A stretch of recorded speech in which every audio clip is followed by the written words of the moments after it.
Hello friends. स्वागत है आपका हमारे YouTube channel study with Praveen Kumar में। हम आपके लिए आज लेके आए हैं साइंस का practice set number 2।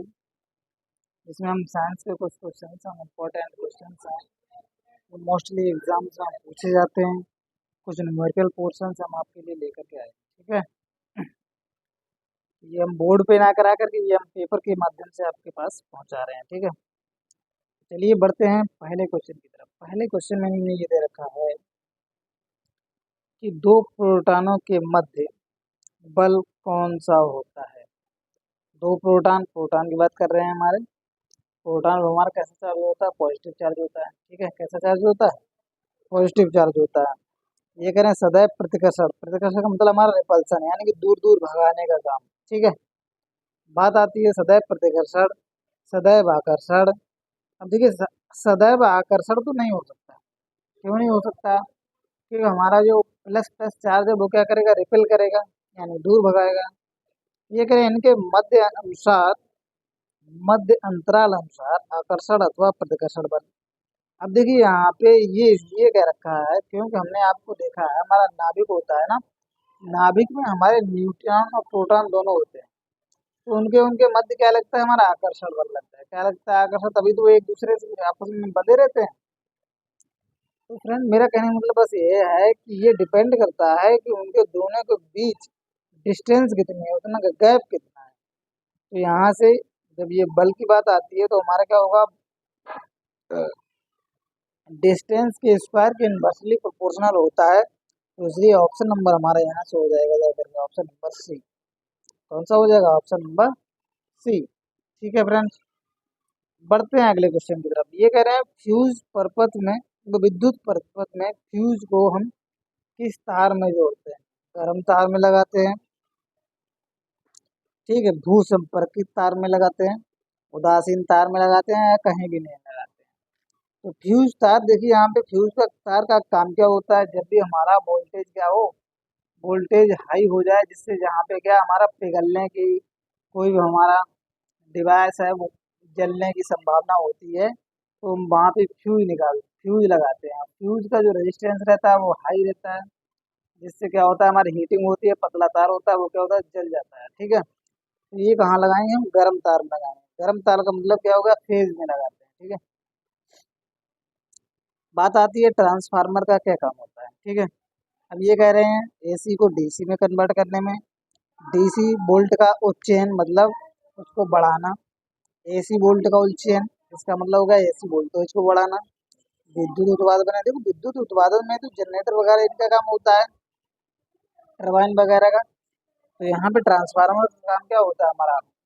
AC voltage को बढ़ाना, कम करना और उनको मैनेज। देखिए ट्रांसफार्मर मेनली 3 प्रकार के होते हैं: step up transformer, step down transformer और ऑटो ट्रांसफार्मर। तो ठीक है, हमें उनसे अभी यहाँ पे नहीं लेना देना है। तो सिर्फ ऑप्शन नंबर क्या हो जाएगा? सी। तो एसी वोल्टेज क्या करता है? बढ़ाता है, ठीक है। बात करते हैं अभी यहाँ पे क्वेश्चन दे रखा है कि परमाणु की प्रभावी त्रिज्या क्या होती है। तो ये परमाणु की जो प्रभावी त्रिज्या होती है वो 10⁻⁻10 मीटर होती है। क्या होती है?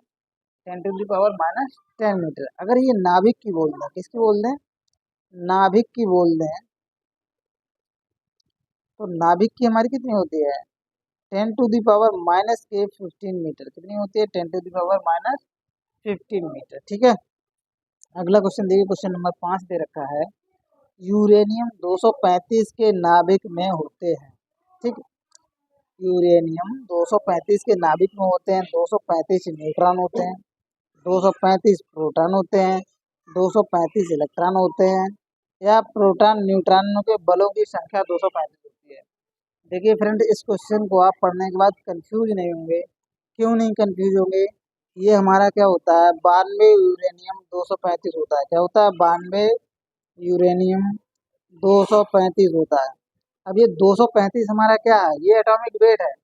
और एटॉमिक वेट हमारा क्या होता है? प्रोटॉन और न्यूट्रॉनों क्या होता है? योग होता है। प्रोटॉनों की संख्या और न्यूट्रॉनों हमारा क्या होता है? इनका योग होता है। तो देखिए न्यूट्रॉन तो होंगे नहीं, ना ही प्रोटॉन होगा। प्रोटॉन हमारे कितने होंगे? 92। और इलेक्ट्रॉन भी नहीं हो सकते। इलेक्ट्रॉन भी हमारे या तो इसके बराबर होंगे या इससे एक दो कम होते हैं, ठीक है। तो यहाँ पे हमारा ऑप्शन क्या हो जाएगा, ऑप्शन नंबर डी हो जाएगा। प्रोटॉनों व न्यूट्रॉनों के बलों की संख्या कितनी होती है, 235। क्यों होती है, प्रोटॉन और न्यूट्रॉनों का योग करके ही तो निकलता है हमारा एटॉमिक वेट। ठीक है फ्रेंड्स, बढ़ते हैं अगले क्वेश्चन की तरफ। अगले क्वेश्चन में इन्होंने ये कह रखा है, किसी बच्चे ने गेंद को ऊपर उछाला और वो गेंद क्या है 4 सेकंड में जमीन पर आती है, तो कौन सा ग्राफ हमारा प्रदर्शित करेगा। तो यहाँ पे देखिए हमारा कौन सा ग्राफ होगा। अब देखिए यहाँ पे जैसे मान लिया हमारा हमारा बच्चा था, यहाँ पे कोई बच्चा खेल रहा था, यहाँ से उसने गेंद को इस तरीके से फेंका। गेंद को इस तरीके से जब उछाला तो वो कहीं ना कहीं पे जब ऊपर पहुंच जाएगी, एक कंडीशन ऐसी आएगी जहां पर क्या उसकी वेलोसिटी क्या हो जाएगी, जीरो। जहां पे वेलोसिटी क्या हो जाएगी, जीरो। और जहां पे वेलोसिटी जीरो हो जाएगी, फिर से वो क्या होगी हमारी ऐसे नीचे की तरफ आना स्टार्ट हो जाएगी, और एक हमारी कहाँ आ जाएगी, यहाँ पर। ठीक है, तो देखिए जब वो उस गेंद को उछालता है तो हमारी जो गेंद है वो क्या है, ग्रेविटी के अगेंस्ट वर्क करती है। यानी हमारा जी जो होता है, माइनस का जी, जब भी हम कोई वस्तु ऊपर उछालेंगे तो जी किस तरीके से काम करेगा, माइनस जी की तरह। तो यहाँ से यहाँ पे देखिए पहले वाले ऑप्शन में क्या दे रखा है, वेलोसिटी घट रही है, और घटते घटते एक पॉइंट पर हमारी क्या हो गई, हमारी जीरो हो गई। फिर इसके बाद वेलोसिटी फिर बढ़ी, तो यहाँ से फिर इसके बाद देख रहे हैं अब देखिए हमारा जब एक्सीलरेशन कांस्टेंट है, तो देखो ये तो ग्राफ नहीं हो सकता, तो ये तो कैंसिल हो गया, ये भी कैंसिल हो गया। एक्सीलरेशन एक तो इसमें कांस्टेंट है, एक इसमें कांस्टेंट है। इसमें ये कह रहा है कि पहले वेलोसिटी क्या हो गई, हाई हुई, फिर कम हुई, लेकिन हमारा ऑप्शन कौन सा होगा, ऑप्शन नंबर ए। क्योंकि देखिए वेलोसिटी पहले घटी, घट के एक पॉइंट पे हमारी क्या हो गई, जीरो हो गई, फिर उसके बाद फिर नीचे आने पर क्या होगी, बड़े हो जाएगा। ठीक है, तो इसलिए ऑप्शन नंबर हमारा कौन सा सही हो जाएगा, ऑप्शन नंबर हमारा ए सही हो जाएगा। ठीक है, अगले क्वेश्चन की तरफ बढ़ते हैं। देखिए यहाँ पे अगला क्वेश्चन,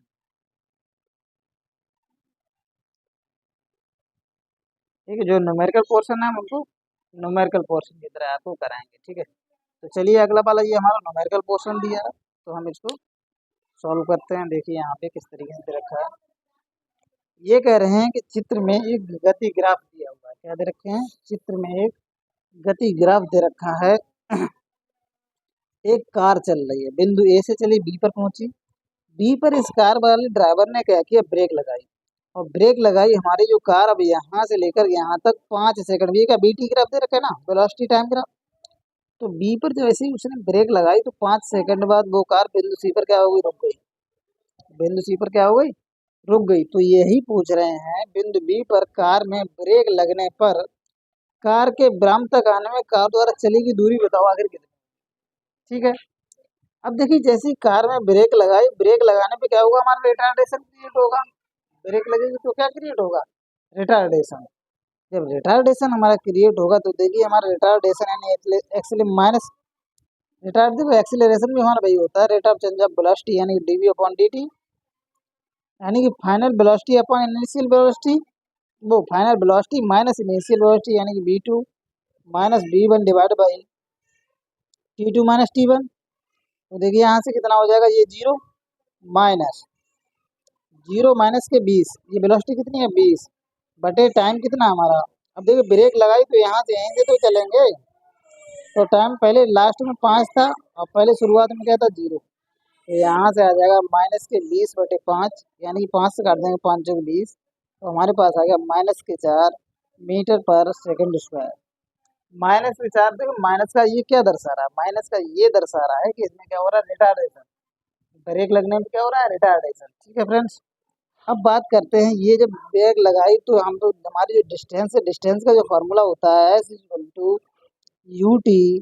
अब देखिए रिटार्डेशन होगा तो हमारा माइनस यहाँ पे आ जाएगा हाफ ए टी स्क्वायर।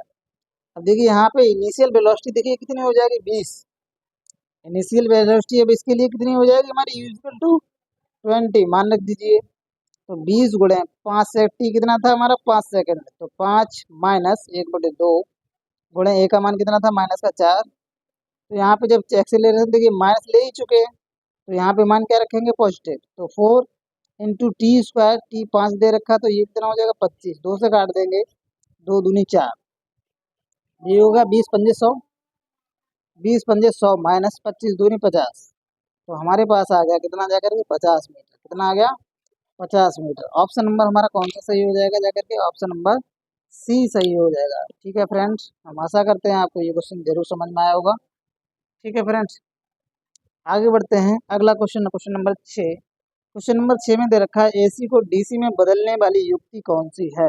ठीक है, ट्रांसफार्मर का अभी हम क्वेश्चन करा चुके थे, जो हमारा क्या वोल्टेज वोल्टेज को अप या डाउन करता है। तो ये तो हो नहीं सकता। प्रेरण कुंडली, ये चुक कॉइल अलग होती है। हमारा कौन सा होता है? एसी को डीसी में कन्वर्ट करने वाला हमारा रेक्टिफायर, यानी कि क्या होता है? दिष्टकारी। क्या होता है? दिष्टकारी। अब डायनोमो हमारा क्या करता है? डायनमो हमारा क्या करता है? ये बिजली बनाता है ना, तो हमारा मैकेनिकल को इलेक्ट्रिकल में कन्वर्ट करता है। ठीक है, क्वेश्चन नंबर 7 में दे रखा है जल के हिमीकरण के समय इसका ताप कैसा रहता है? हिमीकरण का मतलब ये हो गया, अगर जल हमारा जब जमता है, यानी जब लिक्विड स्टेट से सॉलिड स्टेट में जब हमारा जल बदलता है, तो इसका जो ताप है क्या होता है? घटता है या बढ़ता है या परिवर्तित रहता है या घटता बढ़ता दोनों। तो देखिए फ्रेंड, इसमें कंफ्यूज होने की कोई ज़रूरत नहीं है। बहुत से लोग क्या कर देंगे, जब देखिए जल जमेगा तो उनका कहने का मतलब ये होगा कि ऑप्शन नंबर ए हो सकता है कि अगर जमेगा तो हमारा क्या होगा? घटेगा टेम्परेचर। ऐसा कुछ भी नहीं है।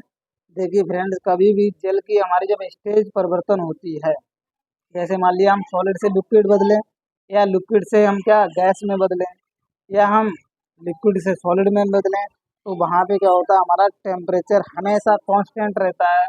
कभी हमारी स्टेज क्या होती है? परिवर्तन होता है। ठीक है, तो कभी भी आप ऑप्शन यहाँ पर घटता या बढ़ता नहीं लगा सकते। ठीक है, स्टेज परिवर्तन में हमेशा का होगा हमारा जाकर के टेम्परेचर कांस्टेंट रहेगा। ठीक है, अगला क्वेश्चन। पाउंड, हाँ, पाउंड को किलोग्राम में बदलने के लिए किसने का गुणा करते हैं? तो ये तो सभी को पता होगा, 0.4536 का। ठीक है, अब देखिए ये क्वेश्चन दे रखा है फ्रेंड्स। देखिए क्वेश्चन इन्होंने दे रखा है 750 अंकित विद्युत स्त्री में।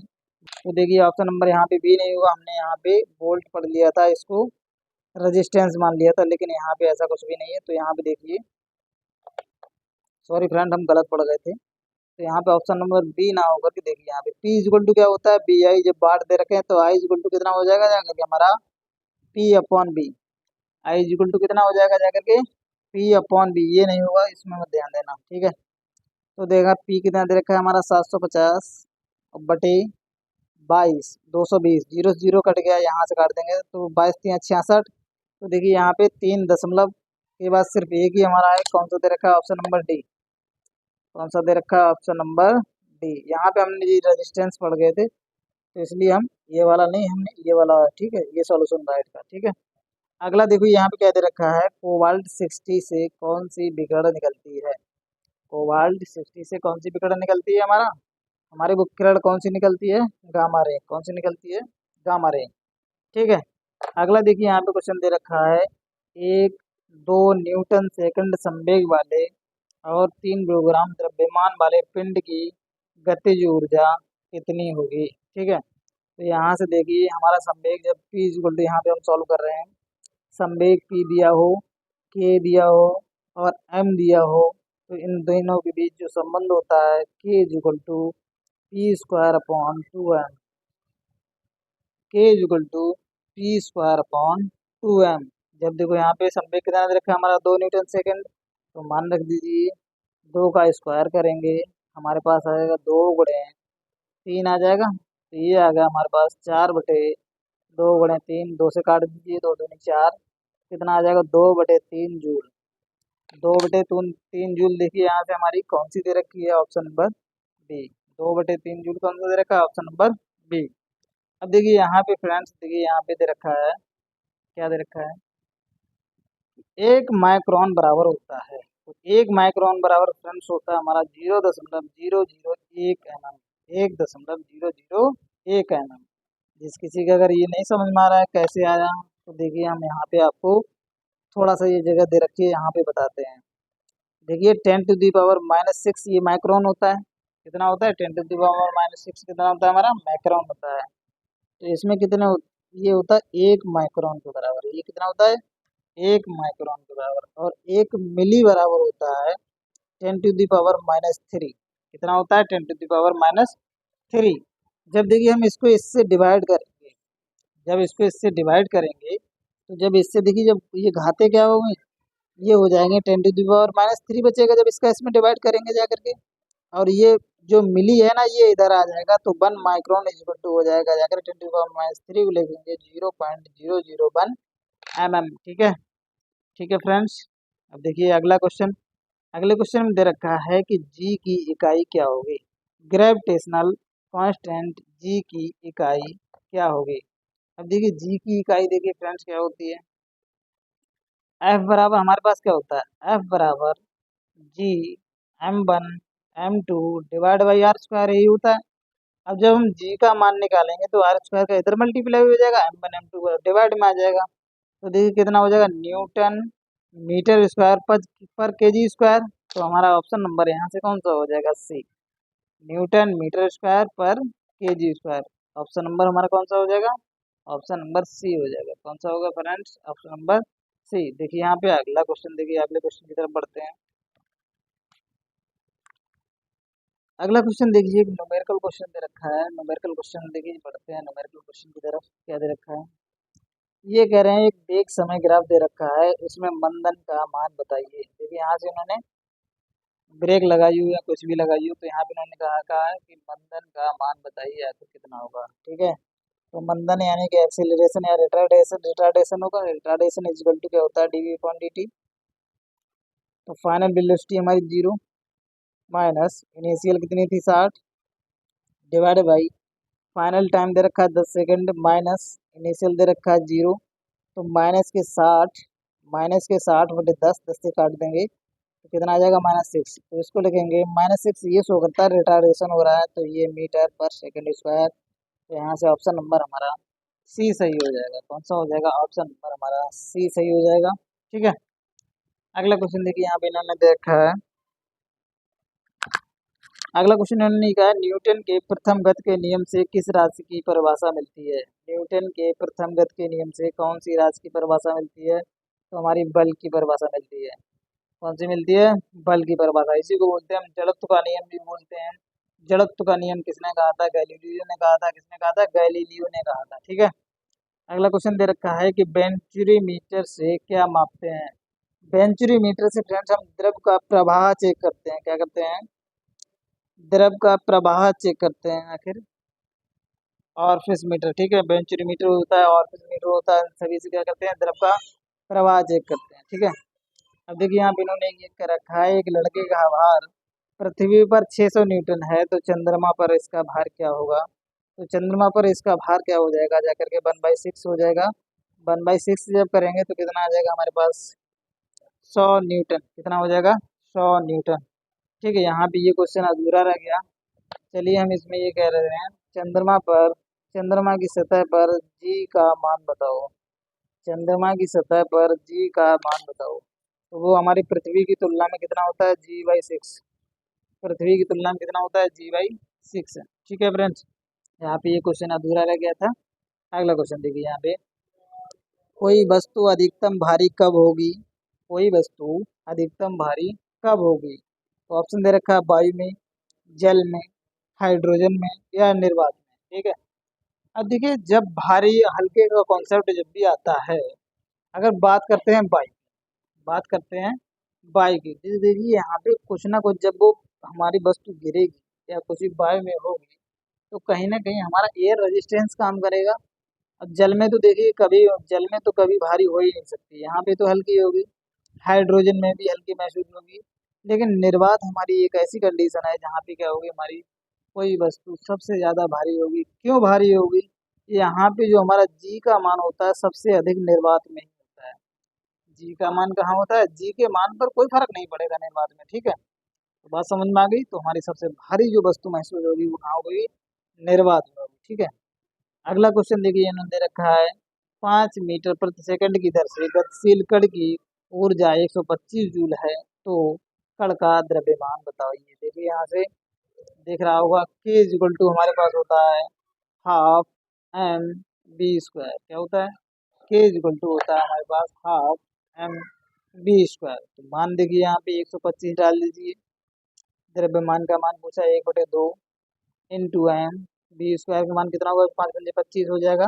25 काट दीजिए, 25×5 = 125, कैंची गुणा कर दीजिए तो एम बराबर हो जाएगा 5×2 बराबर 10 किलोग्राम। कितना हो जाएगा, 10 किलोग्राम। तो ऑप्शन नंबर हमारा कौन सा, ऑप्शन नंबर सी दे रखा है, ऑप्शन नंबर सी सही हो जाएगा। ठीक है, अगला देखिए इन्होंने ये कह रखा है, यदि सरल लोलक की लंबाई में 4% बढ़ा दी जाए तो आवर्तकाल पर क्या फर्क पड़ेगा।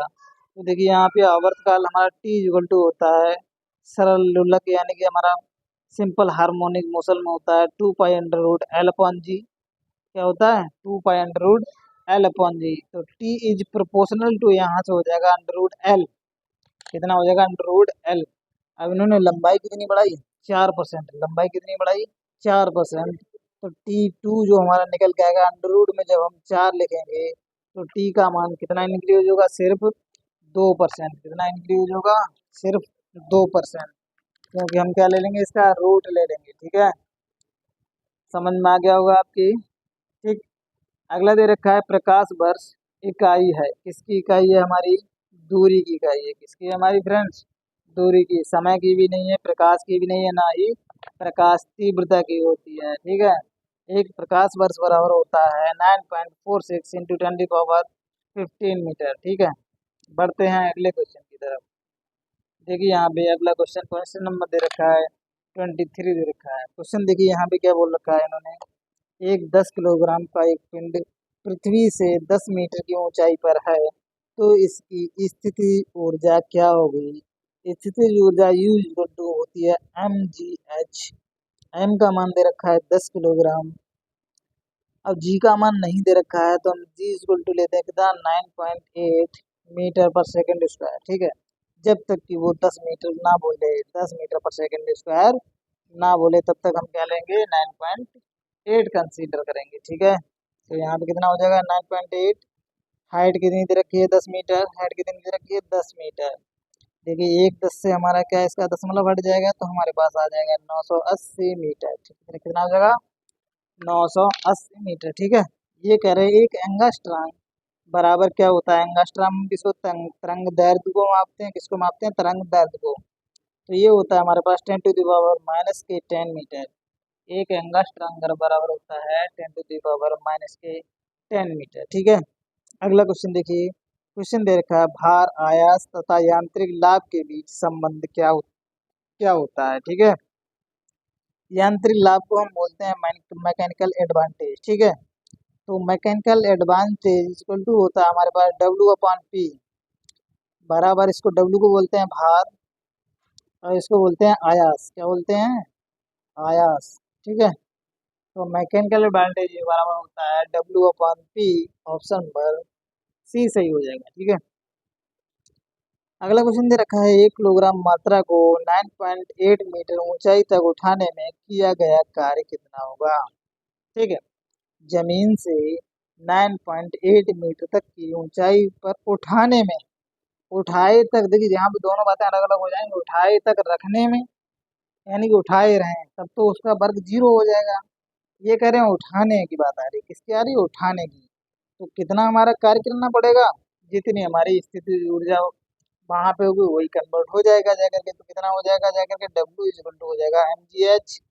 m कितना दे रखा है, mgh बराबर कितना हो जाएगा, 1 × 9.8। अब कितना दे रखा है, इतनी ऊंचाई दे रखी है। ठीक है, mgh, m दे रखा है इतना, g का मान इतना, h का मान, हाँ g का मान कितना, 9.8 और h का मान भी कितना हो जाएगा, 9.8।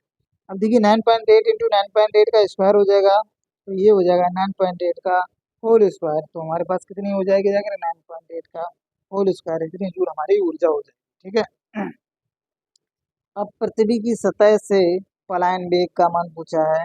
पलायन वेग का मान कितना होता है, 11.2 किलोमीटर पर सेकेंड।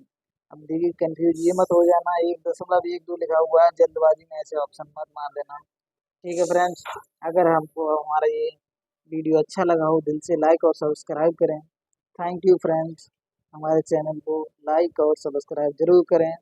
हमारी देखिए यहाँ से जो आईडी को सर्च करना है तो वो ये सर्च करने के लिए आपको क्या करना पड़ेगा, प्रवीण कुमार 9437 को जैसे ही आप डायल करेंगे वैसे ही हमारा ये चैनल आ जाएगा। ठीक है फ्रेंड्स, तो लाइक और सब्सक्राइब करें, अपने दोस्तों में शेयर करें। मिलते हैं आपको अगले वीडियो में। Thank you friends. हम आशा करते हैं आप हमारे चैनल को, हमारे इस लिंक को जरूर शेयर करेंगे। थैंक यू फ्रेंड्स, मिलते हैं आपको अगले वीडियो में। ठीक है।